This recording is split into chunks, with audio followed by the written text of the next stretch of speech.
So I feel quite proud to be a part of such a system. And as you mentioned earlier on, I mean, prison policies isn't about being rocket science. It's quite easy. We have a lot of research. We have a lot of knowledge on what works and not. We know at least what doesn't work because we have been doing it since the Middle Ages, and that is putting people behind bars for an unlimited period of time and treating them badly. That's the worst thing we can do. And I mean, everybody knows that deep down. Welcome to Innovational Correctness, a podcast all about innovation and transformation, hosted by David Luna, author, keynote speaker, and founder of Gamma Digital and Beyond. David and his guests discuss real-world practical advice on how to best harness the creativity of your employees and go from idea to product, giving you unique perspectives and insights into their success, all while separating hype from reality and replacing bullshit bingo with common sense. Let's jump right into the show. Welcome back to another episode of the Innovational Correctness Podcast. My guest today is Tom Eberhardt. Tom Eberhardt is the former governor at the famous Bastøy prison. Now he's the directorate for the correctional services responsible for the Norwegian-American cooperation. Some might remember the 2015 documentary Where to Invade Next from Michael Moore. There, Tom Eberhardt is one of the prison guards Michael Moore interviews. So, what are some of the things that we will cover in this episode? Well, for one, what makes Norway's prison one of the most humane and, in my view, the most innovative prison systems in the world, how Norway went from a nation of pillaging Vikings full of violence, murder, and revenge, turned into a country where peace and forgiveness came to triumph, how Norway's prisons differ from the rest of the world and their U.S. counterparts, and what they are doing that others are not, why the U.S., despite being really tough on crime and punishment, has one of the highest recidivism rate and crime rates in the world, and Norway has one of the lowest. If there's something special about Norwegian people, their culture or socialization that makes them more susceptible to rehabilitation, how Norway's prisons were plagued by violence and drugs 30 years ago, similar to their American counterparts, if Norway's maximum prison sentence of 21 years is enough for the most violent crimes, if it's really true what many foreign news reports claim that Halden Maximum Prison is a posh, luxurious boutique hotel where inmates have their own flat-screen TVs, and why that doesn't matter in the grand scheme of things. We'll also explore the famous Bastøy prison island where inmates have heated floor, sauna, and 5-star cooking classes, and what that's all about, how we as a society reconcile the need for retribution and punishment for heinous crimes and the need for reintegration of criminals back into society, and finally, we'll see if my interview partner Tom Eberhardt really looks like the Norwegian Kevin Costner as the international press claims. Now, before we start this interview, a few disclaimers, and I think it's only fair to disclose the fact that I might be slightly biased on this topic, as I've worked as an active member for Amnesty International for about 10 years. There I fought heavily against the death penalty, probably one of the most severe punishment we as a society can give someone. So I just wanted to disclose that so there's no conflict of interest, similar to why I do not support ads or sponsors on this podcast. Please keep in mind that the opinions expressed by Tom in this episode are his own and may or may not reflect the views of the Norwegian government or its correctional services. And just a quick reminder, I want to make this podcast much more interactive. So what does that mean? You can either suggest a guest or topic or send your feedback via email or even better, as a voice message. This allows me to add your feedback to the podcast where all listeners can profit from your feedback and my response. Just go to innovationalcorrectness.com and click on either suggest guest or topic or leave voice message, or if you prefer, just send an email to info@gammabeyond.com. Also, stay tuned until the end, where I, as always, try to reflect on the interview and extract the key takeaways for you. Without further ado, let's jump right into the interview.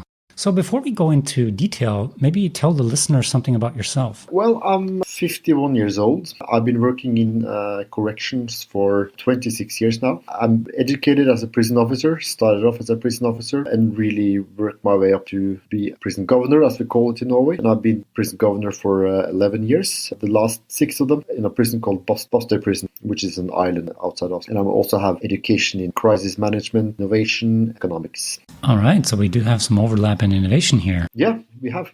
I think actually having some skills in innovation is quite useful when you are governing a prison, because in the prison system there is a big lack of innovation. Yeah, I can imagine. When I contacted the Norwegian PR department of the correctional services, I was actually quite pleasantly surprised by how welcoming they were with my podcast request. I believe if I did the same in Germany, I would probably got told off or had to fill out some formal request. So I thought that was very forthcoming and very welcoming. I think I've heard that before, and I think this is about one of our core values, which is openness and transparency. It's not something I would generally or the public would expect from a correctional facility. So during my research, I came across a source called Business Insider, and they claimed that you look like Kevin Costner. Is that true?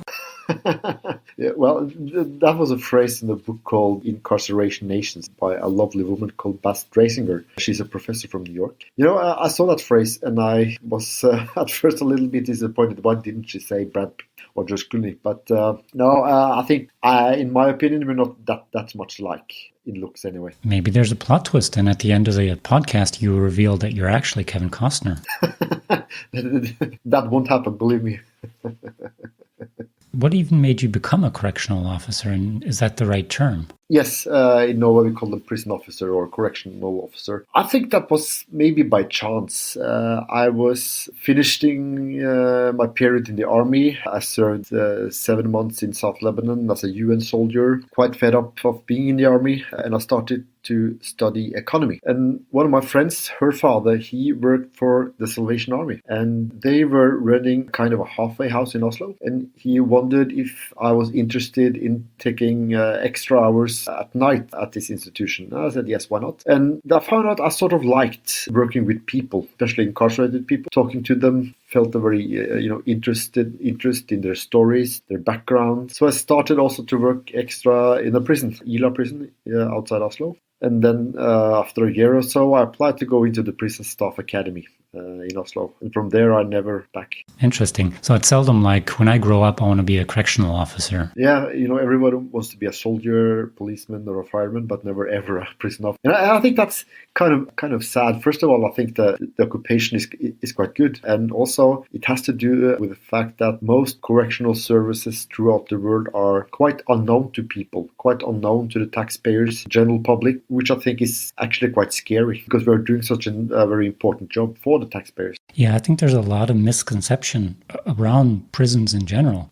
The Norwegian prisons are considered one of the most humane in the world, and based on my account anyway, very, very innovative. Innovative doesn't necessarily have to mean they use the newest technology or use something that's completely new. And also, the Norwegian crime rates are extremely low, and the recidivism rate is approximately 20 to 25% compared to 60 to 70% in the US, depending what numbers and how they slice and dice those numbers, at least for 2014. If we just look at the numbers, and with the US being really tough on crime and punishment, shouldn't the US have the lowest recidivism and crime rate? And what's Norway's secret sauce? And what is Norway doing that others, such as the US, are not?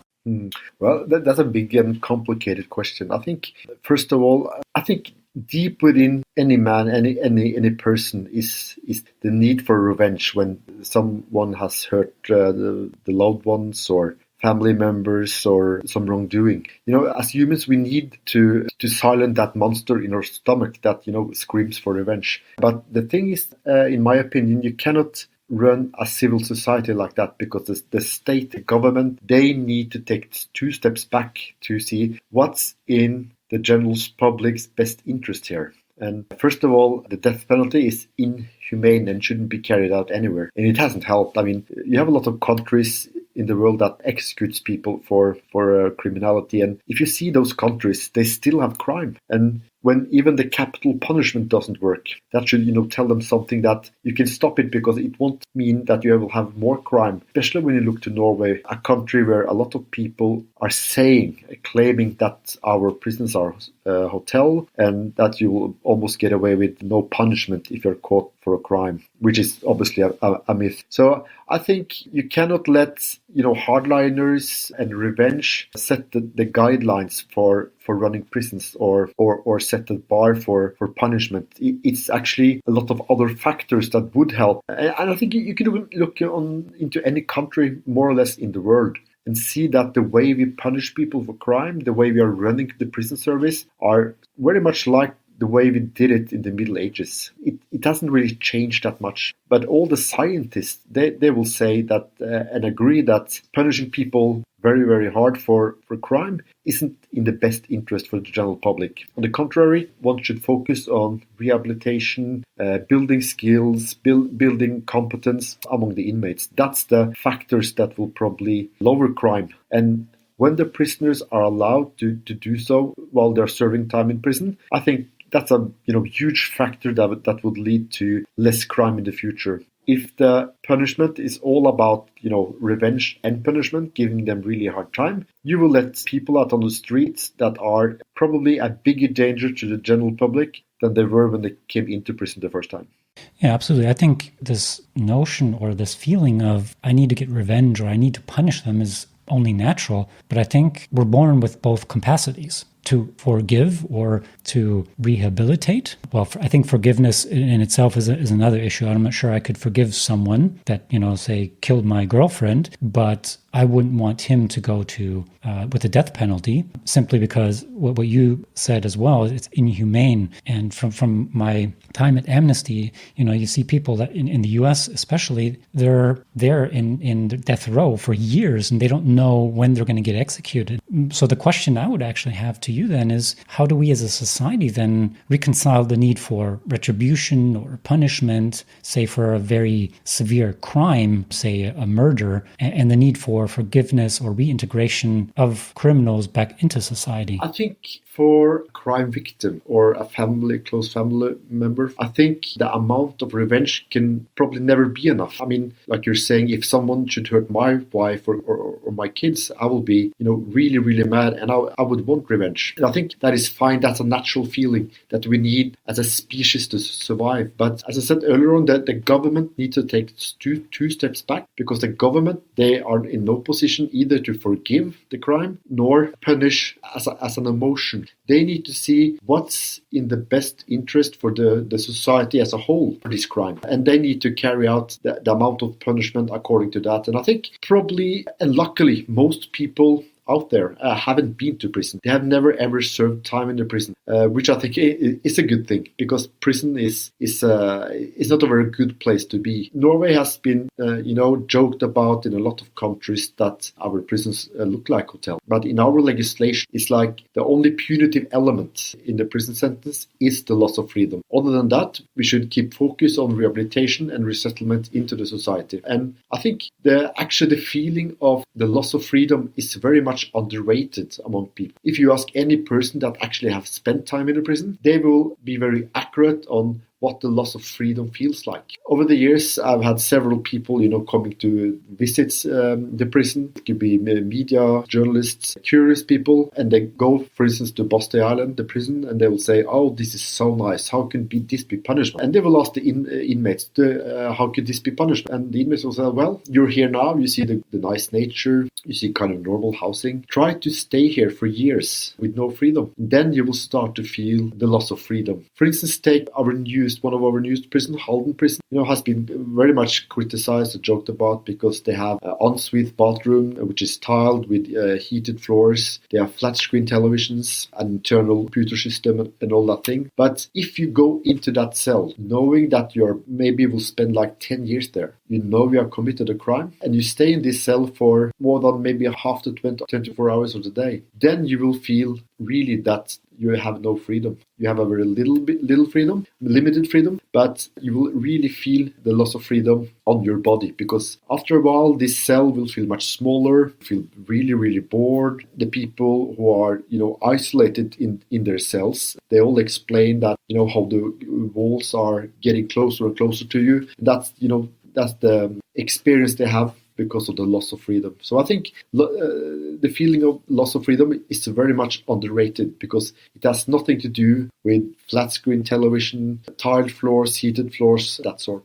Yeah, I think that's one of the biggest misconceptions, is at least the German philosophy of the prison system. At least I can speak in part of it, even though I've never been to prison, so the listeners can feel relaxed, is the fact that the punishment is actually the freedom that is taken away and not so much how they are treated. So it's not like we're going to treat you like shit and that's the actual punishment, but no, we're going to take your freedom away for 5, 10, or even 20 years. And I think an important point that you mentioned is that prison has more of a mediating effect, someone that steps in, similar to what courts do. Say, okay, you stole my car, now I'm going to steal your car, and say, no. Self-justice is not allowed. We as a government or as a prison system will step in and take a neutral stance and look that it's fair and it's not just about revenge. Would that be an accurate description of? Yeah, I think so. And I think that the state, the government, they actually carry out the revenge on behalf of the victims, and they will do that in a fair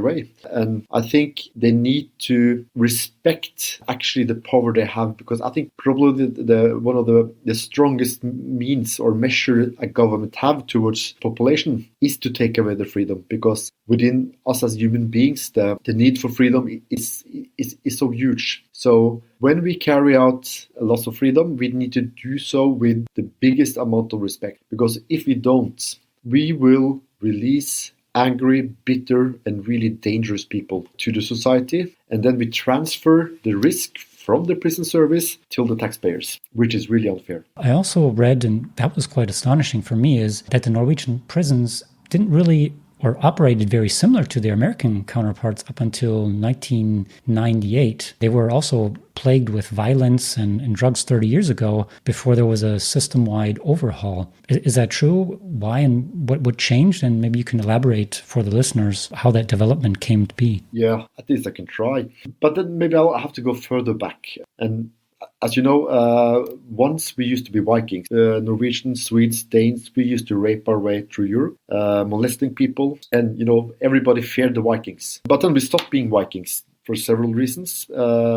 Several hundred years after, we were a part of the Second World War. We were occupied for 5 years. A lot of the people who was sent to prison at that time for being part of the resistance or something like that, they later become quite central politicians in Norway. For instance, our prime ministers in the 60s and the 70s, they all had been to prison and concentration camps during the war. And I think that experience developed something within them about incarceration policies, about crime and punishment. So when we, in the last part of the 70s, had a social democratic government, we had at the time, she was considered to be a quite liberal Minister of Justice. And the government, they wrote a white paper to the parliament regarding our prison system, which at the time stated that within the prison service, the prison guards no longer should be merely guards. They should be more like correctional officers. Instead of only guarding the prisoners, they should now start to help them. And the correctional service at the time, they developed a model called contact officer model. But this was in the early start of the 80s. But that white paper wasn't really put in the right place before several years afterwards. So we had in the 80s a lot of riots towards the beginning of the 90s. Then we had 2 separate occasions, 2 prison officers killed. So the situation in our prison was really bad. Most of our prisons were quite old, really out of date, in a very bad state also, with a big lack of maintenance. So I think both the different kind of governments at the time in the 80s, last part of the 80s, beginning of the 90s, the Prison Staff Academy, the Department of Justice, worked very, very good in order to change this system. So they started to change the prison officer role. They started to focus much more on rehabilitation. They started to slowly build new prisons. The prison infrastructure in Norway is quite peculiar, because Norway is a very long country with a lot of small cities scattered around the coast, and every small city had its own prison. And probably the smallest ones had like 10 to 15 cells, and those prisons were very little cost efficient, so they started to close a lot of them and build bigger but much better institutions. So I think probably the biggest transition happened in the 90s because then really this white paper from the last part of the 70s really had a huge impact, even though it was issued some 15 years ago. There was among the prison officers a kind of change of generations, the prison staff academy, so that a lot more of their applicants to become a prison officer, the numbers rose. In the last part of the 70s and the 80s, no one wanted to work in the prison. In the 90s, they had like 3,000 applications for 175 vacant positions at the prison staff academy. Wow. And the unemployment rate in Norway was also very, very low. So it became, for some reason, a very popular occupation. We saw a lot of the people applying to go to the prison staff academy already had a bachelor's degree in psychology, sociology, or criminology, or things like that. So we saw that the general prison staff population became more educated. And I think a key issue to change any prison system is about the prison staff education and background. Because if we don't change the prison officers and the prison culture, we cannot change the prisoners. That's not really possible. Yeah, absolutely. You touched on a point that wasn't all too obvious for me but if I think about U.S. prisons, most of the guards are, I don't know, like maybe they get a half a year of training and that's about it. Find that in stark contrast to how well educated Norway's prison guards are. Yeah, that's true. I think probably, even though I'm not very objective, I would say that in Norway we probably have the best prison officer education in the world. Actually now you will receive a bachelor's degree when you're finished at the prison staff academy. So the quality of the education is quite good. And, they approach the prison officer role from, different kind of angles. You obviously have self-defense, you will have communication, you will have psychology, sociology, criminology. And that kind of leads up to the fact that our prison officers are, what we call them is that we say that they are generalists. They are a little bit of social worker, a little bit of a guard, a little bit of a therapist. They are all that into one prison officer role, while in most other countries you will find that the prison officer is more or less a guard. So we have decided to include a lot of other roles into the role of being a prison officer. Yeah, I think if you look at prisoners or think about a prison guard, it's more about, he's just a supervisor. He's there just to look after the inmates so they don't escape. But if I hear your description, it's more about shaping and making an impact, because why else would I need all these subjects that I need to study? And I assume a bachelor's degree is the minimum requirement to become a correctional officer. Is that correct? Yeah, when they're finished at the staff academy, they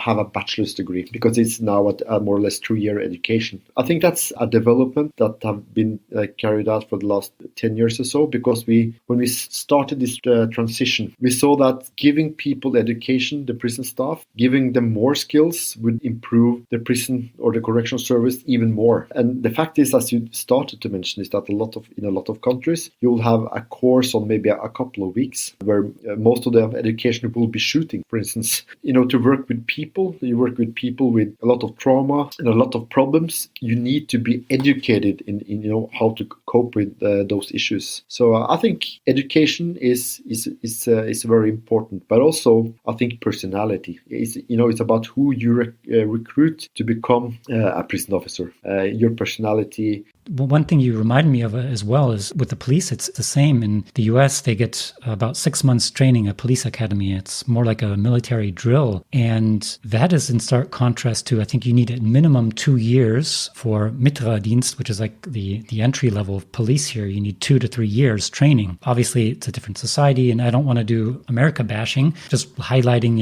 where country or society could improve. But that's also in stark contrast, I think, to, I believe it was Norway or Denmark, where you have like 5 years of training before you even become a police officer. Yeah, it's not Norway. I think here you also, at the police academy, you will have a bachelor's degree, so it's like 3 years. But still, I think your point is quite good. But I think the good thing about America is that they have started to change. They have, realized all the problems and challenges they have in their correctional systems, and they want to change. Yeah, and America has the possibility on a very local level to vote out the sheriff if you don't like him. One of the few countries that allows that. They just need to want the change and push through the reforms. True. I think for us Europeans, such a thing is quite strange. to like vote for a sheriff, like it's a chief of police more or less. We don't have that in any country in Europe as I know. Yeah, that reminds me of a story. Almost 20 years now, I visited a distant relative in the US and went on a ride-along with somebody that was a police officer, and I got to experience firsthand how corrupt a police sheriff can be. So we were sitting at dinner, and the police sheriff was doing some more or less inappropriate things with underage teenagers. I believe the two girls were under 16. Obviously, it was consensual, but still, it was illegal. And they were discussing or bragging about how they pulled over this guy for the second or third time, and now they're going to make him pay. So obviously, just because you have all these rights and responsibilities as a society doesn't always mean it goes in the right direction. No, that is true. And I think in a lot of countries, also Norway, I think politicians, they are doing things, they are forming opinions in order to get re-elected. That's in the backspine of any politicians. It's all about, being elected. And I think that in Norway, probably Germany, in America, any politicians who are addressing prison policies, crime, they will automatically more or less, try to address this revenge feeling people have in their gut, kind of, to feed that monster, because they know that will gather votes in order to be re-elected. And I think, even in Norway, which is considered to be a very liberal country, it's very hard to get elected even to the parliament if you are very public about that you are soft on crime or considered to be soft on crime, because that won't apply to, this gut feeling of revenge in people's stomach. And obviously, you also in Norway will find the brave ones that do say that we need to be liberal also in our prison policies. But the big majority of politicians that want to have an ambition to be re-elected, they will almost always scream for more police and more stricter punishments. I think that's in a lot of politicians' backspine. Yeah, I think it's just popular. So we've talked a lot about the prison systems. Maybe you can, before we can continue, explain to the listeners that haven't been to prison yet, hopefully, kind of describe what a typical Norwegian prison and the whole intake process looks like. I can try at least. Well, in Norway, if you do a crime, you are caught by the police, you will be tried in a court. Firstly, police might send you to be a remand prisoner, a pre-trial. Also, you go to court to see if the police are allowed to set you in prison until the court case is closed. They do so. You will go to a prison to be a remand prisoner. In Norway, we've kind of mixed both remand prisoners, pre-trial inmates, and convicted inmates. It's not really a big difference in our country. You will go to court then, either be acquitted or you will be given a prison sentence. In Norway, we have chosen a path that not that many other countries have done, because when you are in court for instance, and you will be issued maybe a 2-year sentence, and if the prisons are full, 100% full, you won't be sent directly to prison. You will be sent home with your prison sentence, and they will say that you will be given a notice in the mail to present yourself at this prison when there is a free cell. So in Norway, we have chosen not to overcrowd our prisons. Instead, we have developed what we call a prison coup. But if the sentence you are given in court is very, very severe, a lot of years, you will go directly to prison. They will find an empty cell. Then the first day in prison, you will be registered, you will be shown all the rules and regulations that apply for the prison. And when you are a convicted inmate in Norway, you have an obligation either to work or go to school. So that you will do from 8 o'clock in the morning until 3 o'clock in the afternoon. Then it's called free time, spare time. Then you might be in a cell or you might be out in called a socializing room. So it could be a library, a living room or something like that, together with other inmates. And then you typically will be locked in your cell at 8:30 in the evening until next morning when you're waking at 7. That is more or less, the standard 24 hours in a Norwegian prison. Okay, so they don't spray you down with hoses as you see in Hollywood. No, they don't. They don't. I think that reminds me of something which I think is very important when we are talking about prisons and prison policies, is that people, they tend to get their knowledge from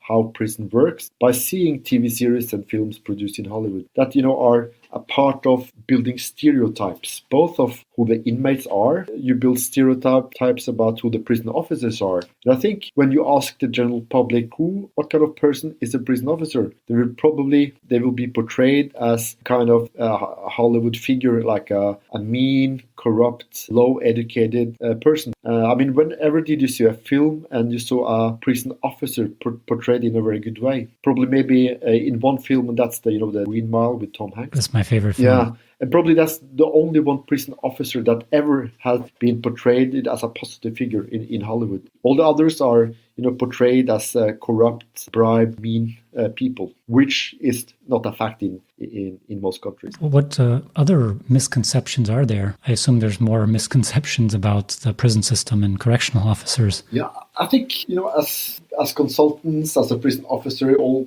people have quite stereotypical views on who they are, and I think the same goes for prisoners. People are sent to prison, and for instance, I have a son. He's like 7 years old, and I've taken him to my prison several occasions. He's very eager to go there. This is, I have to say, a low-security prison. And whenever he's there, he's having a lot of fun. He's talking to the inmates. They are making him lunch, joking with him and so on.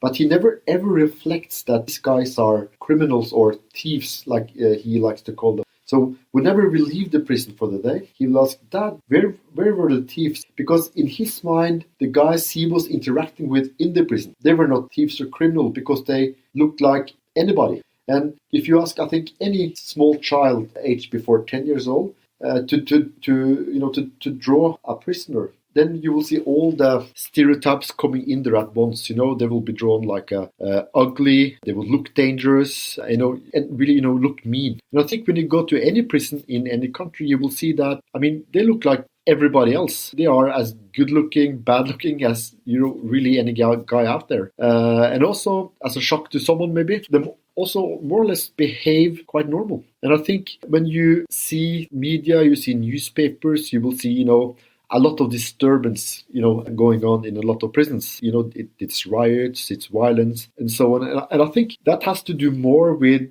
the conception of prison, the conception of, institution, rather than the people in them. Because I think I like to use an example of myself. When I was young, in the 1990, Norway had a conscript army. So I had to go to the army after I was finished at high school. And I remember my girlfriend at the time, she was driving me to this army camp outside Oslo. And I was going in there, it was lovely weather. We were sitting in the car outside the gate and she was saying goodbye and so on. And she was going to miss me. But I didn't look at her at all. I just looked into the army camp and I saw all these guys in uniforms with weapons running back and forth. And I was so intrigued that I thought, very soon I'm going to be a guy like that. I'm going to be a soldier. And I was thinking, what is it like behind that gate? What is the culture like? What do I need to do in order to be accepted and be, one of the crowd? So I went into the army camp and just, within a couple of weeks, I was going from being this, normal high school guy. And I was transforming myself to a guy who, put posters of half-nude women on my locker, was very much into weapon uniforms and army stuff. And that is about me trying to be a part of the existing culture.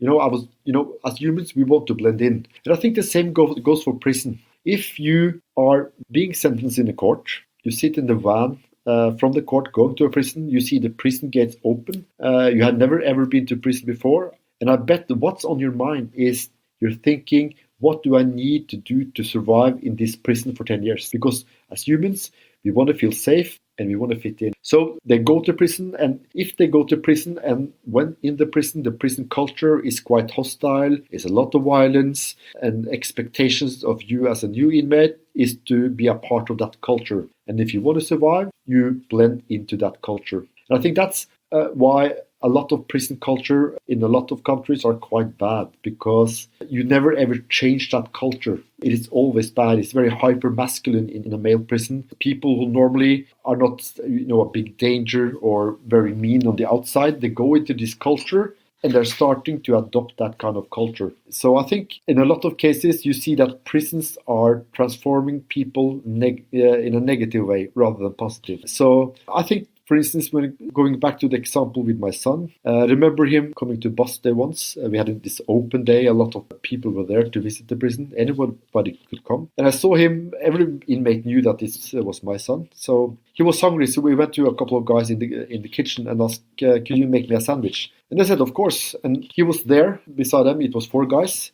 And I stood there and I was watching them and I thought that, well, now these 4 guys are making my son a sandwich and they all serve long sentences for killing people. But in the same time, I was not afraid as a dad. And I thought probably now my son is in the safest place he will ever be. Because if someone would try to do something to my son, he would have had 4 guys, defending him. And this is about that most people in prison are not necessarily, a huge danger to other people, even though they have been a huge danger to some individual before they went to prison. For instance, if you see the crime rates in Norway for murder, for instance, you will see that from the 70s that the rates of murder has declined quite much. It used to be like in general about 1 murder a week, 52 in a year. I think now we are between 25 and 30. So we don't have a lot of killings, murders in Norway. And if you look into these cases, you will see that most of these people convicted for murder in Norway, it's not premeditated murder. So the murder was never planned. It happened. You will see the majority of those killings were committed with drugs, alcohol, high state of rage, or psychiatry. So there is, things that occurred that put people in a situation where they, for instance, murdered someone. But people tend to think that people in prison, especially killers, murderers, are like Hannibal Lecters. And in my 25 years in the Norwegian prison service, I had really met many people like him. I meet more or less normal people that has been in a situation where they, for instance, killed someone. Most of them, they regret like hell to say so, but they cannot, undo the crime. But they were drunk, they were drugged, or had some kind of psychiatric issue there and then. So I think that has to be, taken into consideration when we think of prisoners, that the general prison population is not like Hannibal Lecter. They are normal people, more or less, that have done unnormal stuff. Yeah, I think you raised a very important issue, is art imitates life and life imitates art. And the only way to break that cycle, because you also mentioned that essentially violence breeds violence. If I get into a very masculine, violent culture, it's very likely that I'll pick up those skills, in quotes, and not be a better human being. And the only way to kind of break this cycle is to lead by example, and saying we need to lead by example like Norway is doing, and opening up, making it more transparent, like taking your kids to prison and saying, look, these aren't the rapists you see in the movies. They made a huge mistake and now they're paying for it. Exactly. And I think also the fact that, we need to tell the general public that, prison can happen to anyone. And also I use the example that, for instance, if you have a son who's going to college or university, he's in a bar, he meets this other guy, which is, really wasted drunk, he's aggressive, and suddenly your son are being hit and he's defending himself and he hits this guy on the jaw, he falls backward and he hits his head and he dies. Then suddenly your son has killed someone and he will be going to prison. And if you ask the father that what kind of prison sentence do you think we should give your son in order, that he can come out on the other side after the prison sentence and be still a good person. And I've never ever met anyone who says that, put him behind bars, lock him up and throw away the key. And I think people need to know that everybody in prison is someone's son, someone's father, someone's mother. So we need to stop, dehumanizing the people that we put in prison, because they are human beings. Yeah, you remind me of a prominent example here in Berlin that just happened not too long ago, where in a 50 zone, there was a SUV and the driver killed, I think, 3 or 4 people, 2 kids, I believe, or something like that. And apparently, that's the story where they looked at the evidence, as he had some type of epilepsy and accidentally stepped on the gas and then, killed quite a few people. That can happen by accident. It's very tragic. And I'm sure he didn't do it on purpose. And I think maybe that's a big misconception, is like, okay, everybody that killed someone did it on purpose and now they need to be punished to the fullest extent. True. I think in any society you will have a lot of those examples. And I think the challenge for any society is to,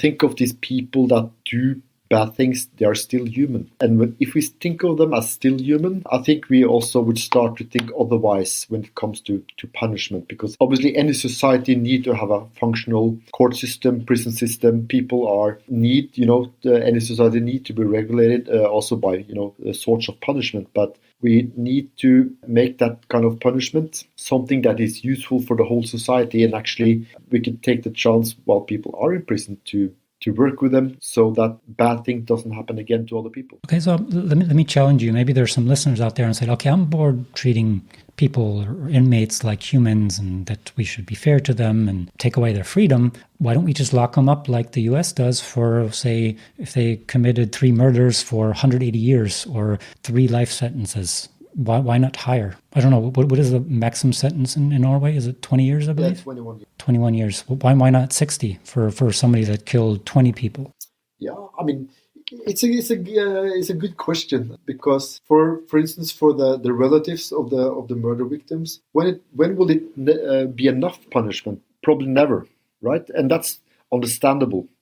If that happened to someone I love, I will feel the same. But I think at some point, any civilized state, any civilized government should take those 2 steps back and think we need to have a system that people think of as fair. We need to have a system that is, from governmental point of view, seems fair. And if you put, for instance, people give them like 160 years of prison, obviously it's you will die long before you're released. First of all, I think the economical cost of putting people to prison, it will be sky high. Also, I think I believe in giving people chances, and obviously for really severe crime like murders and worse, the threshold for that chance should be higher. That's natural. But I think, for instance, in Norway, where the highest sentence you will get is 21 years. I think if you take 2 steps back and think 21 years back in your own life, that will, for most people seem like a really, really long time. And if someone should tell me or you that now you're going to a prison for 21 years, that's so long time. But when you start to measure it, for instance, to America, like 160 years, or other countries like 50 years, it seems not that much. But I'm quite convinced that for the individual going to prison, 21 years really feels like forever. Yeah, if I imagine being locked up for 20 to 30 years and I get out and don't know what a smartphone is, how to use it, and what Netflix is, and similar to the movie Demolition Man with Sylvester Stallone, where they get put on ice and then wake up in the future and they don't know how to use anything. It's just everything's new. It's pretty cruel, or a cruel punishment. Yeah. We actually had that discussion yesterday in the directorate here, because, for instance, in Norway, if you have served 10 years in a prison, and the day you went to prison, you probably had your mobile phone on you. A Nokia? Yeah, Nokia, exactly, that's my point. So when you're released after 10 years, and you will go and find your mobile phone, and you will see a phone that it's no longer usable. You're not used to, for instance, when you are communicating with the government, the state welfare office or something like that.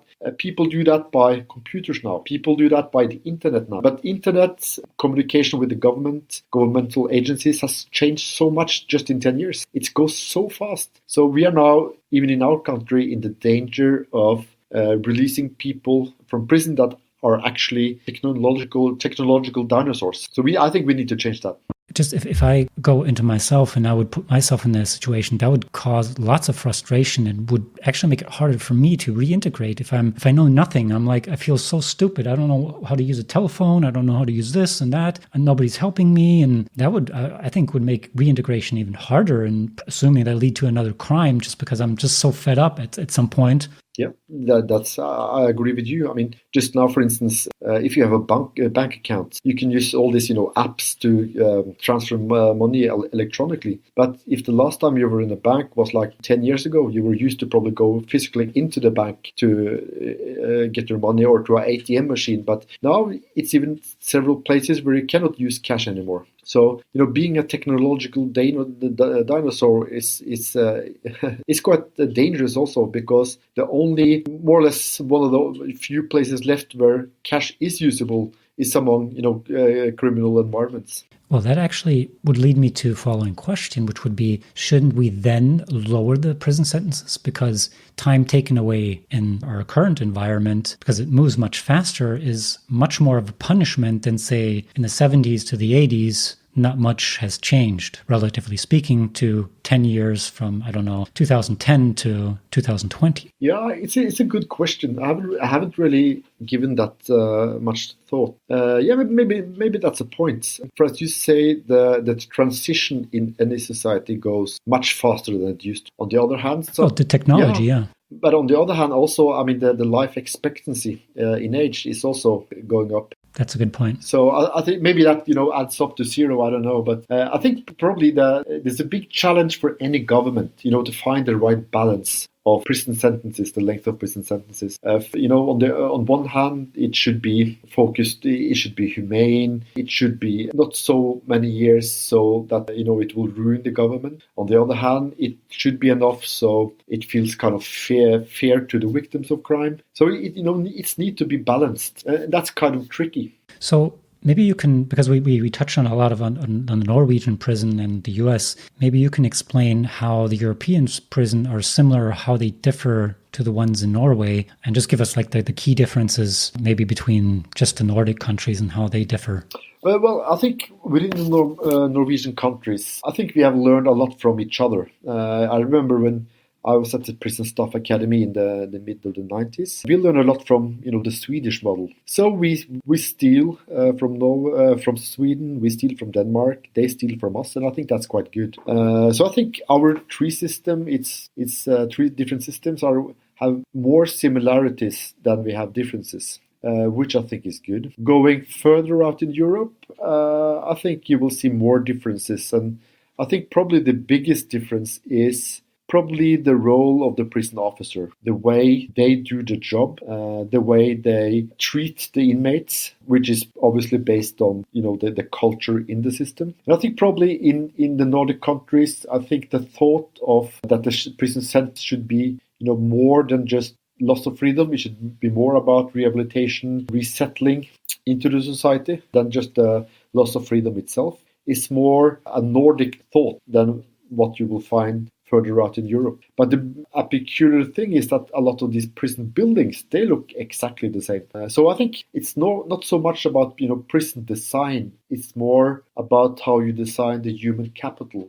Since 2013, there are officially tours organized by the Prison Law Office and Vera Institute of Justice, which I haven't heard of before, where officials from at least a dozen U.S. states have toured prisons in Norway, Germany, and the Netherlands. Have you participated in these tours? And if so, what were your impressions? What were the topics that were plaguing these participants, especially from the U.S., the most? And do you have some memorable moments that you can or want to share? Yeah, I've been involved in those tours my first year as governor at Bastøy Island. Those tours now are organized by an organization called Amend, which has an origin from the University of California in San Francisco. They also used to work closely with the Prison Law Office, but now they have kind of changed ways. They still work closely, but they're not organized together anymore. Nevertheless, they have brought American politicians, prison managers, prison officers, union representatives from different kind of states in America to Norway, Sweden, Denmark, Germany, and the Netherlands in order to try to give them new angles on prison policies, different kind of tools they might use in the various prisons in America. And this has been quite interesting to be a part of Amend and their work. And now just 2 weeks ago, I have a leave from my job at Bastøy Prison to oversee the work we do with Amend from the directorate here in Norway, which is quite interesting challenge. So they've started off with quite small states in America. I think that probably the first states were Alaska, Hawaii, North Dakota, Oregon, and so on. And I remember because I also worked quite closely with developing the corrections in both Romania and the Czech Republic. But when I first met these American colleagues, I was kind of struck of how how honest they were, how open they were, what they described for the really, really need for change in the American prison system. Were they desperate? Yeah, kind of. At least some of them. Because what we were being told as Norwegian is that in America, probably the one thing that both the Republicans and the Democrats could agree on is that something needs to be done about the American correctional system. Because, I mean, they have like 2.5 million incarcerated people. They have obviously a lot of different prisons, and they spend billions of dollars every year to lock people up. And as they say, does it work? Because they have a lot of violence in these prisons, a lot of disturbances. So they really felt the need for change. Some of the people they brought to Norway was quite skeptical before they went here.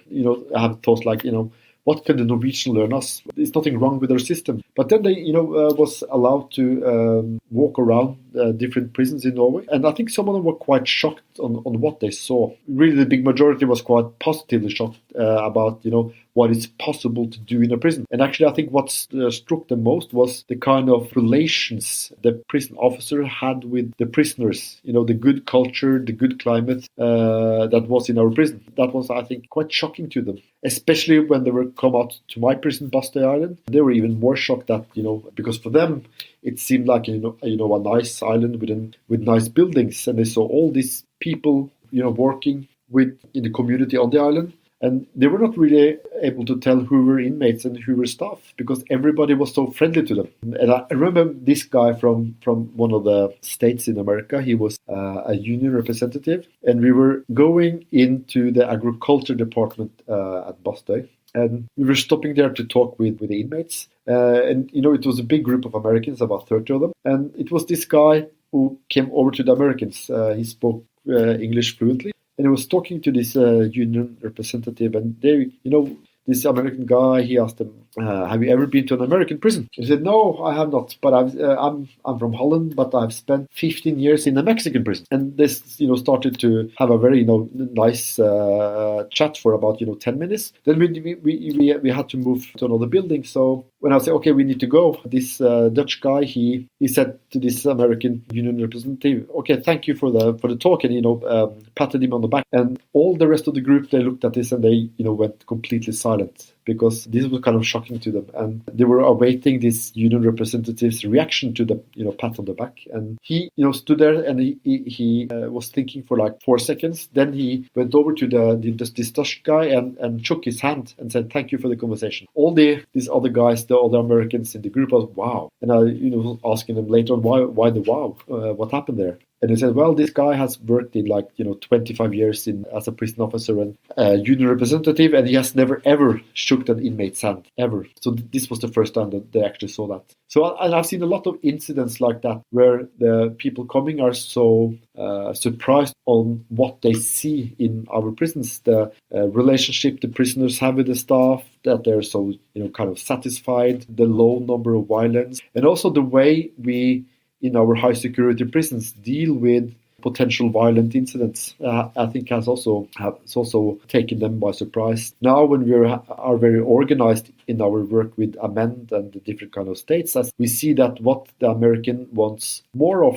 is they want more knowledge about what we call dynamic security. They will want more knowledge on how we communicate and deal with violent inmates. And they also want more information about our contact officer scheme. So that goes for a lot of states. We see states like North Dakota, Oregon has really changed much in their system in a impressively short while.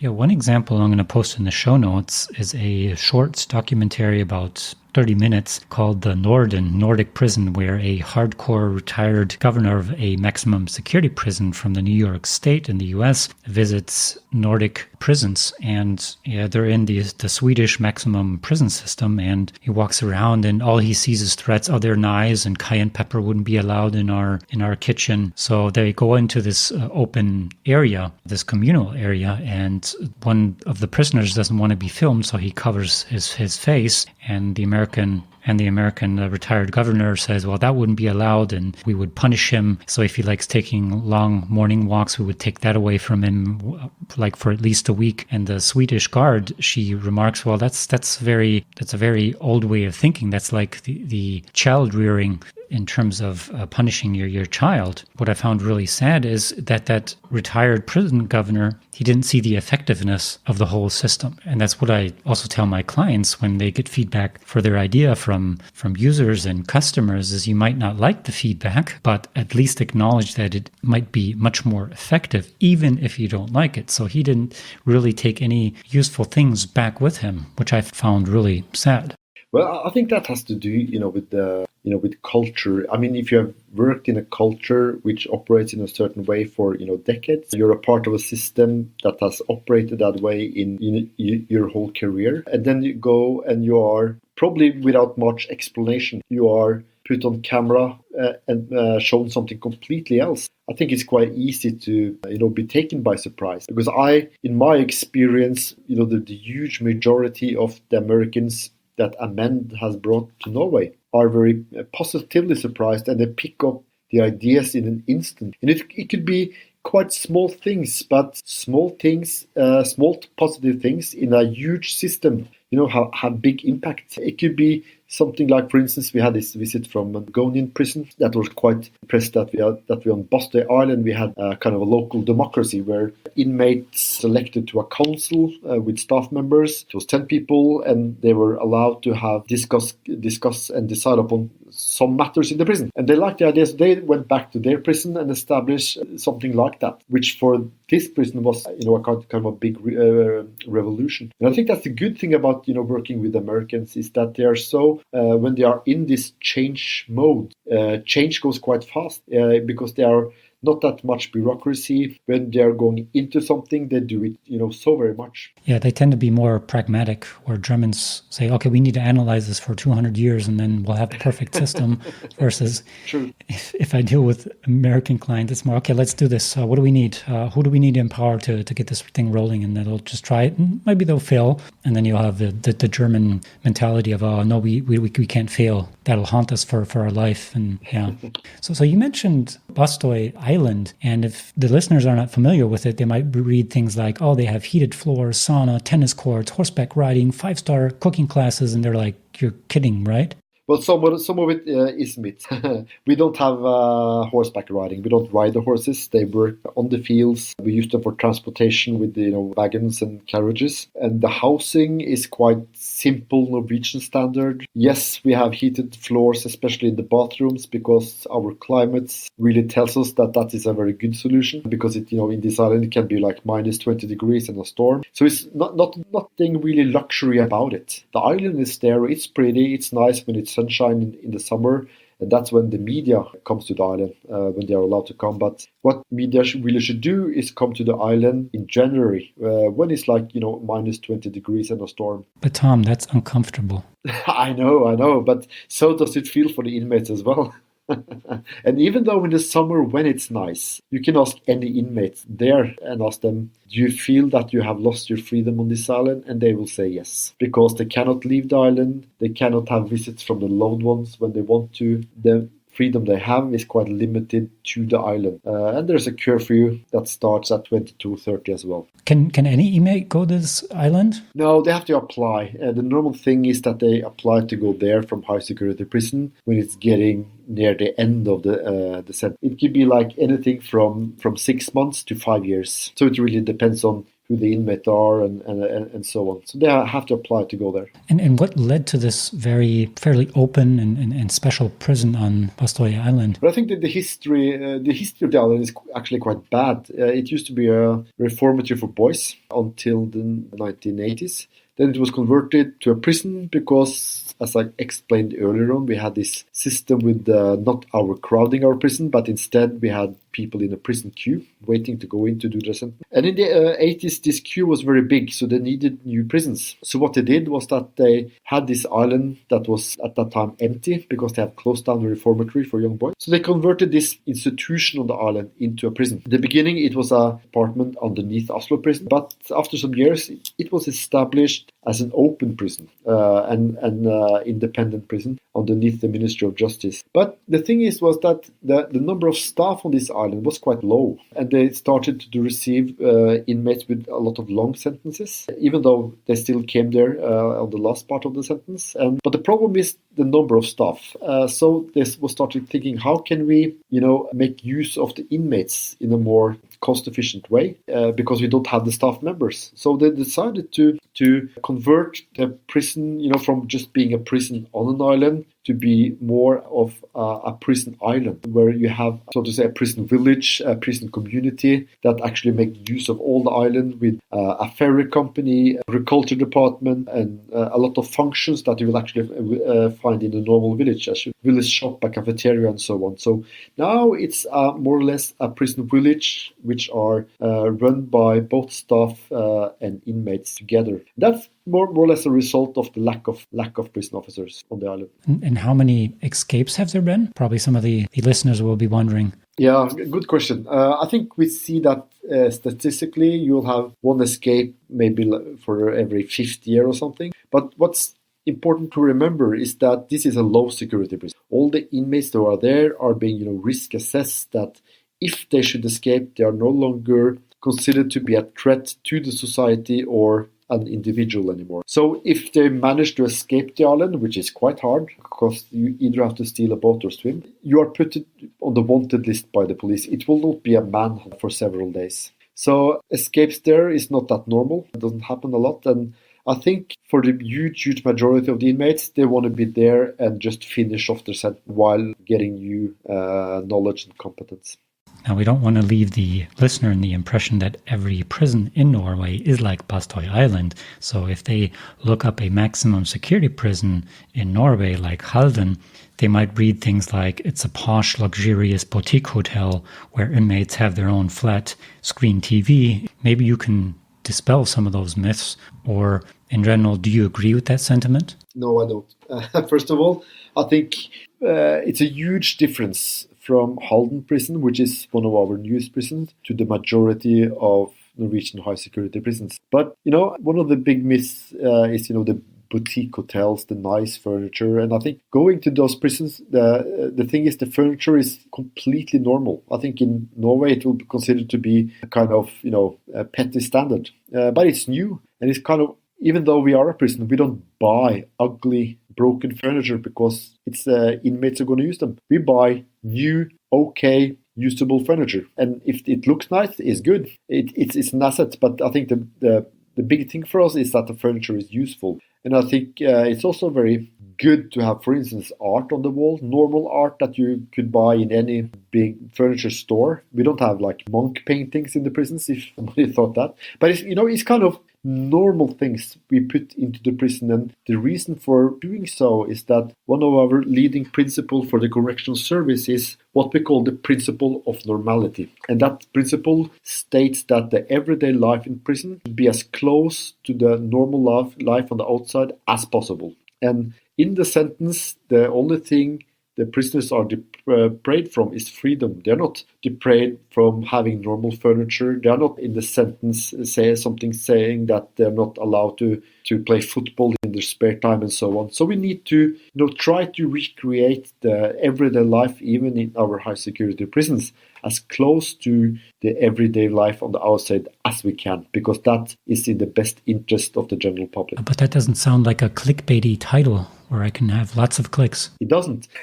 And that's a problem coming to corrections in any country, because I think, as I started saying, both media, politicians, they, in order to get, have clickbait, have votes, they address what people find like spectacular or can kind of build up around their gut feeling. So if you have a journalist that can, either say, here you have a good, well-functioning, modern prison with well-functioning inmates, and on the other side you will have a headline saying our prison system is failing, the inmates are worse than ever, it's so violent. Everybody will click on this last article. Every politician will kind of use that article rather than the first one. Yeah, absolutely. It's in every industry, and it's just unfortunate. Yeah, but I have to add, because that being said, I think the Norwegian Correctional Service, I think we have a quite good relationship to our media. I think over the last 5 years or so, I think all our tabloid media from from the left to the right have had in their editorials support for the prison service and the way we are doing business, and I think that's a very good thing to have, that we actually feel that we have media in our back if something should occur. And I think that has to do with some of our other core values, which are openness. And I think that's also why I'm sitting here talking to you today, because I could easily say, no, it's Friday, I want to go home. But I think it's in our correctional service best interest, it's in the general public's best interest that we try to explain what we're doing and why we're doing it. I think that's really, really important, to try to build down these stereotypes, ideas of what prisons and prisoners are like.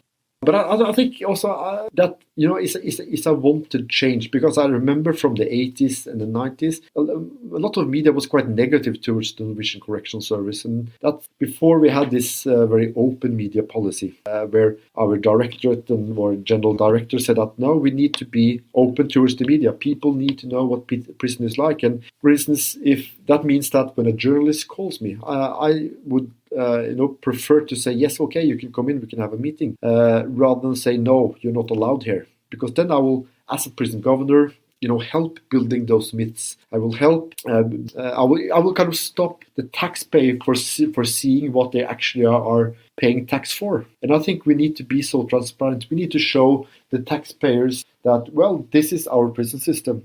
This is how it works. We're doing it for you. We're doing it so you can feel safe when you are in your home or walking in the streets. And that's is a story that we need to tell time and time again. I think it's so important. And I think it's so bad that a lot of prison systems really are quite skeptical to dealing with media, dealing with journalists, because we only punish ourselves by doing so. Yeah, I think that's one of the most innovative things that I see in your prison system, is just being so open, being so transparent, engaging in the discussion to say, hey, look, we're leading by example. Take a look, come in and experience the whole prison system yourself. Yeah, I think that's quite useful. So I would kind of recommend any prison system to challenge the prison system in their country, because I think in a lot of countries they will see that probably you'll find more positive things than you thought you will discover. Because I've been in a lot of prison systems around, both in the US and in Europe, and I see in a lot of countries that you have a lot of positive things also going on that should be told. Yeah, absolutely. So most people would be probably quick to assume that it would be quite easy to implement such changes in the US. And you've mentioned that they are open for change and are bringing some of these changes to the US. But as evidence that a humane correctional system that focuses on rehabilitation, reintegration is much more effective. But what I wasn't aware of, or at least not to that extent, was the fact that Norway and Germany have really managed to insulate their prison officials from political pressures. And that seems to be a real constraint for the US counterparts, where correctional leaders don't always stick around very long in the US, with the risk of the predecessor then undoing all the good progress. So some US prison officials would say, yeah, that wouldn't work in the US because the population in Norway is much smaller, they don't have the drug problem, yada, yada, yada. So do you think there's something special about Norwegian people, their culture, their socialization, that makes them more susceptible to rehabilitation? Absolutely not. When I see our prisoners, I think it's not that much that separates, for instance, a Norwegian drug addict or an American drug addict. It's the same. They have the same problems. They have the same issues. As we have a saying in Norway, a person is a person, or a human is a human. I mean, your passport doesn't change that fact. And I've had, in my time as a governor on Bastøy prisons, we had a lot of visitors from, for instance, a lot of countries in Europe and America. I always ended those visits by, asking the visitors, could it be a Bastøy in your country? And it was a lot of, excuses on why. And they all said, well, this is beautiful. I love the idea, but it's not possible in my country. And the excuses varies from now the politicians won't like it, media won't like it. We have no island in my country. That was actually said by the Minister of Justice from the Czech Republic. But what he actually did was that, or he was the Deputy Minister of Justice, he went back to his Ministry of Justice, Prague, and said, hey, I want a bastøy in the Czech Republic. And now they have a bastøy in the Czech Republic. They have actually adopted more of the, of the thinking. And just last year, they opened their first low-security prison. Wow. Based on the idea of bastøy. So it's possible. And I also had a meeting with the Minister of Justice of another European countries from one of the Eastern European countries, and he said, no, you should just see our inmates. They're so violent and crazy, so it couldn't be possible. They will kill each other. I said, well, that's strange, because you have just here in this prison, I have 4 of your countrymen, and they blend in and behave exactly the same as our native Norwegian prisoners. So it's more about, as I said earlier, the culture you put in and are having in the culture rather than the person. The person, they are more or less victims to the culture. If you start treating the prisoners differently, the culture will change. I'm very confident. So I think it's a lot of excuses, but I think in the end, it all ends up to the fact that a human being is a human being. And we tend to behave exactly the same regardless of the passport. So do you think, and if we kind of touch on the gender issue, that crime is a male thing? And are men more likely to be criminal than women? Well, at least the statistics say so. I think that the ratio of incarcerated men in Norway is quite much higher than a female one. I think that's a fact. I don't know whether we are more criminal, but at least we are caught that much more. So maybe we are just more stupid, I don't know. The thing is that the female prison population in Norway are quite small. So unluckily, I think the female prisoners don't have that much possibilities in our prisons like a male counterpart. I mean, I read a study, at least for the US, that applies like 93% are men and 7% are women. But the studies indicate actually that men aren't necessarily more criminal by design, but that there's an institutional bias against men. And it's kind of a well-known fact as well, is that they're regularly given more or longer prison sentences, and women are significantly likelier to avoid the harsh sentences and are also twice as likely to avoid incarceration. Yeah, that might be true. I've read that too. And I think from my experience, it seems like that might be the fact.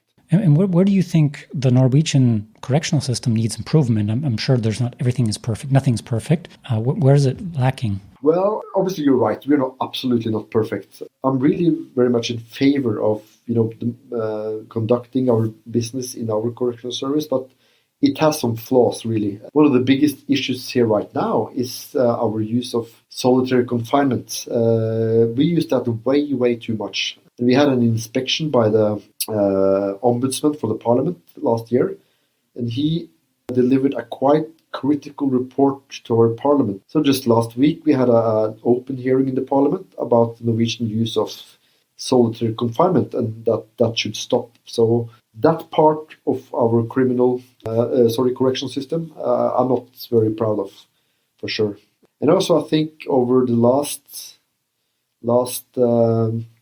7 years or so, we have been cut so much in funding. So it now seems, on the border to being quite critical in some prisons. We have so many vacant positions, so much lack of staff because of budget cuts. So that needs also to change. Otherwise, it will start to affect our rehabilitation programs, for instance. Both the funding and the solitary confinement is quite bad. The Norwegian prison has solitary confinement? No, it's not used as a punishment. It's actually because some of our, especially old prisons, are constructed in a way that they have, for instance, very small mingling areas for inmates. The number of staff is quite low. So the inmates don't tend to get that much out of their cells as they should. So we don't use solitary confinement as an extra punishment. That doesn't happen that much. That's in very special cases. And then the solitary confinement is also very limited when we use it as a punishment. Oh, to me, it sounds like Tom for Norwegian Prime Minister. If you want Tom to become Norway's next Prime Minister, please email Erna Solberg urging her to take Tom on as a candidate. Well, I'm finished with politics. Hope I don't get you in trouble. No, thanks for that.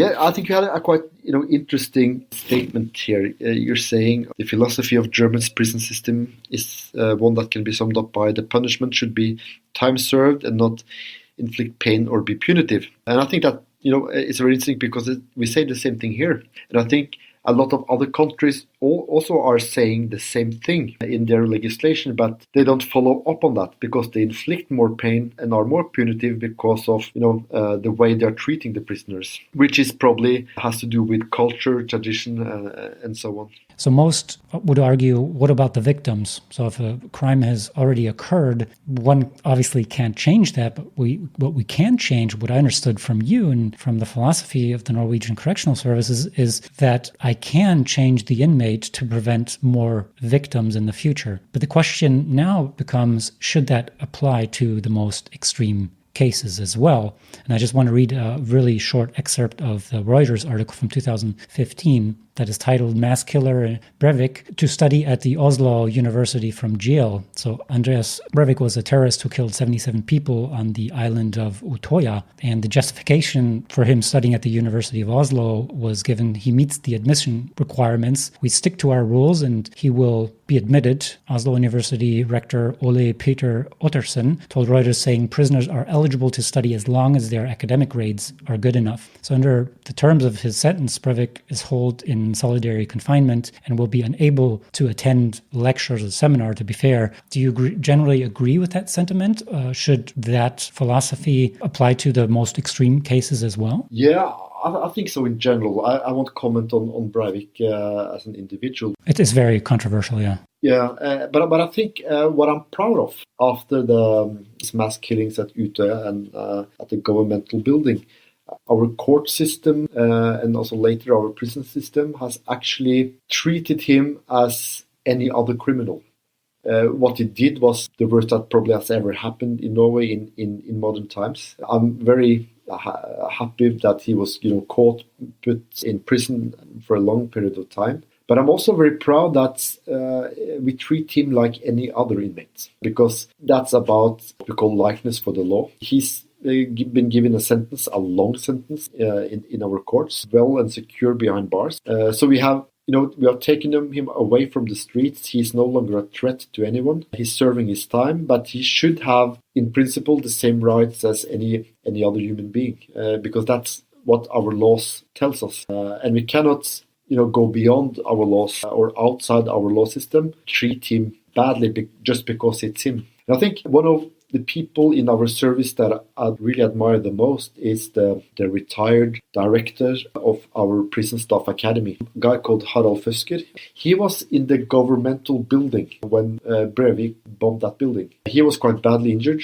Oh, wow. He lost most of his sight, has been in and out of hospitals ever since. And obviously, he hates this guy enormously because what he did and deprived him of a lot of good years with good health. So I understand that hatred. But what he says also, in addition, is very, very interesting and really makes me really, really proud of our service and him. He said that what he's really proud of is that the prison officers educated at the time of being the director at the Prison Staff Academy is treating him with the exact same respect as he taught them when they were students at the academy. And I think that kind of shows what I've been trying to explain earlier on, that we need to have, as humans, it's quite natural to have the humans and the need for revenge, to feel the hatred, the bitterness when something wrong has been done to ourselves or our loved ones. But punishment, governmental issued punishment, should be about principles and a humanistic approach rather than be led by gut feelings. So I think that these two expressions from him quite describes kind of our correctional service in a very good way. The most astonishing thing, I think, is that Norway hasn't wavered, that they, despite maybe public pressure, and I can assume that was very, very big, is that they did not waver. And what I always try to explain to people with human rights, they're unalienable. That means no matter what somebody does, you still have human rights. It's a dilemma. Sure, he took 77 people, but in the moment where we say, okay, these human rights or these laws don't apply to him, that becomes a slippery slope. And having the guts as Norway to say, nope, we're still going to treat him with dignity dignity and respect and treat them like a human being because we believe in the values that our society has, I think that in itself it speaks for itself. Yeah, I think and that's actually what makes me so proud, both that we have a judicial system that actually allows us to send him to prison technically or theoretically for the rest of his life. But still we treat him with the same respect like we treat any other inmate. And I think that makes me quite proud of the system I'm a part of.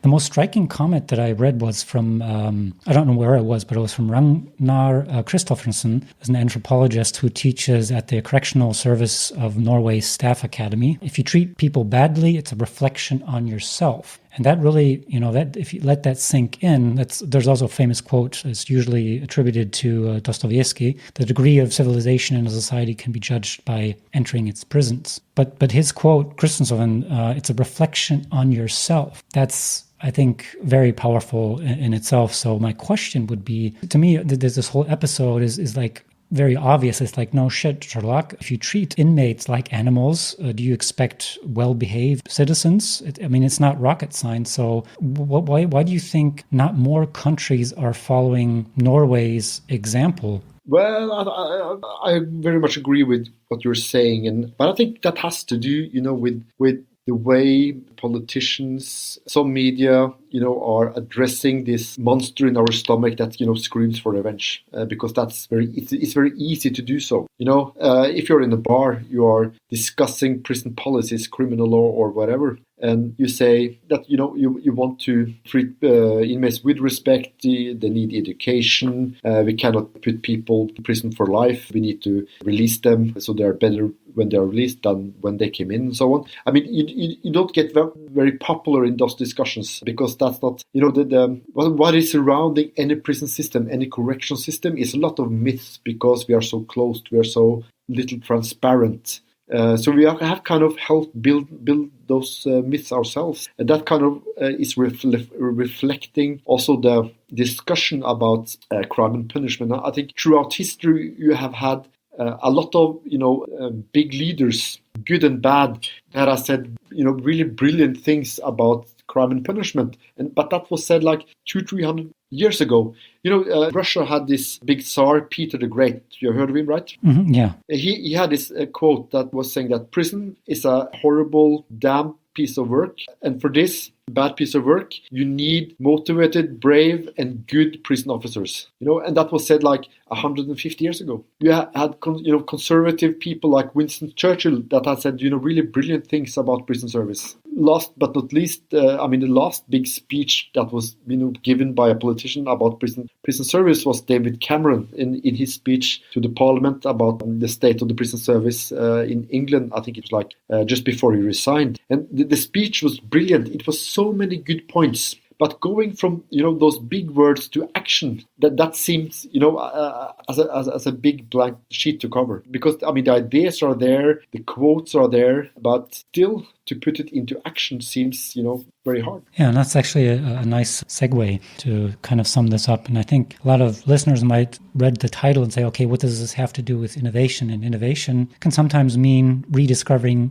old things, old values, and implementing them in a new or even old way in a society that has just made a detour. And I think Norway especially has shown and proven that with Breivik, that they talk the talk and walk the walk. That's commendable, very commendable. I feel so too, and I think that's, as I said several times now, I feel quite proud to be a part of such a system. And as you mentioned earlier on, prison work, prison policies isn't about being rocket science. It's quite easy. We have a lot of research. We have a lot of knowledge on what works and not. We know at least what doesn't work because we have been doing it since the Middle Ages, and that is putting people behind bars for an unlimited period of time and treating them badly. That's the worst thing we can do. And everybody knows that deep down. So if listeners say, I really like Tom, I really like the insights he provided in this interview, where should listeners go? Where should I send them if they want to contact Kevin Costner? Tom Eberhardt. Those people who think I look like Kevin Costner, I'm afraid they will be a bit disappointed. But 2 years ago, I gave a TED talk about some of these issues, especially about prison culture. So they can see that on YouTube or on tedtalks.com.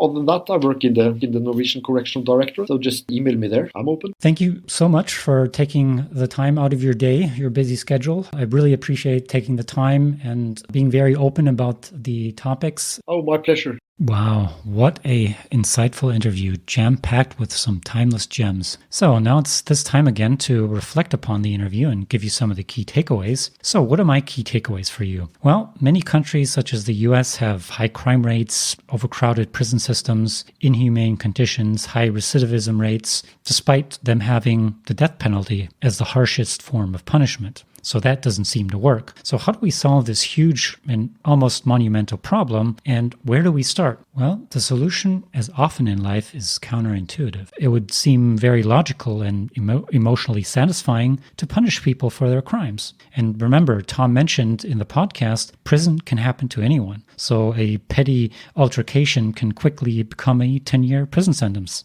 But to keep people from coming back into prison, we have to make prisons look nicer and not scarier in the hopes that these inmates won't commit the crimes again. So essentially doing the exact opposite of what we're doing today. And we really need that to change. And the prisons in Norway not only look like college campuses, but they also feel like people are there to learn and the staff are there to teach them something. So essentially the Norwegians built their prisons to do exactly what they said they were going to do, to rehabilitate.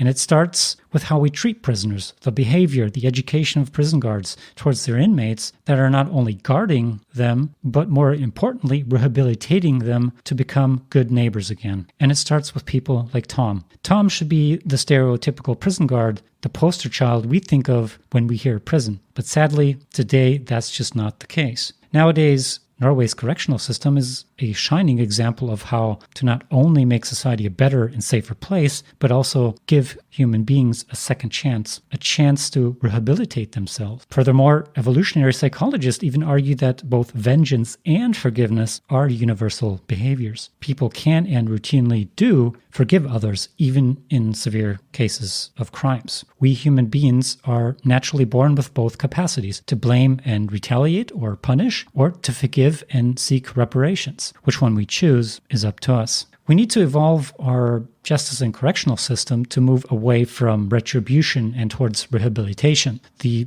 justice system itself can offer forgiveness not on behalf or in place of the victims, but on its own terms. And the justice systems can be better designed to embody rehabilitation strategies. If Norway, a former nation of pillaging Vikings full of violence, murder, and rape, can transform itself into a country where peace and forgiveness can triumph, similar to how Germany and Rwanda went from countries of mass genocide to countries of peace, so can any country. Criminals, too, have proven that they can do wrong, but let them prove that they can do something right and contribute to society. And lastly, I want to recommend a documentary called Prison Dogs. It was also nominated for 3 Emmy Awards, has won 2 of them, and has been nominated twice for the Academy Award, winning 1 of them, and also won 3 Peabody Awards. So what's that all about? Well, it focuses on the impact of unique dog training program that gives 2 of the most marginalized population in our society, prison inmates and veterans, a second chance. And you can rent the documentary for about, I think, €2.70 on Vimeo, and I'll post that in the show notes. It's well worth a watch, not just because of the puppies, so you might want to give that a shot. And if you made it until the end of this long episode, thank you so much. I know how valuable your time is, especially in the age of social media where hardly anybody reads or listens to long-form content anymore. And thank you again to Tom for taking so much time out of his busy schedule to do this interview. If you want to show Tom some appreciation for his work he's doing, send him an email or message on LinkedIn. And don't forget to watch his very enlightening TED Talk. So that concludes this episode. I was your host, David Luna, signing off. Thank you so much for listening. If you enjoyed this episode and podcast, there's plenty more where that came from. Just head to our website, gammabeyond.com, or follow us on LinkedIn. There you will also find long-form articles, videos, and other podcast episodes about innovation and transformation. And if I could ask you for one small favor, it would be this. Please don't forget to subscribe and leave us a rating or review in iTunes, Overcast, or the podcast app of your choice. It really helps us out and encourages more people to find our podcast. Last but not least, if you have any suggestions for further episodes, topics, or guests that we should invite in our podcast, or just have feedback, let us know by emailing us at info@gammabeyond.com. I've been your host, David Luna. Until next time.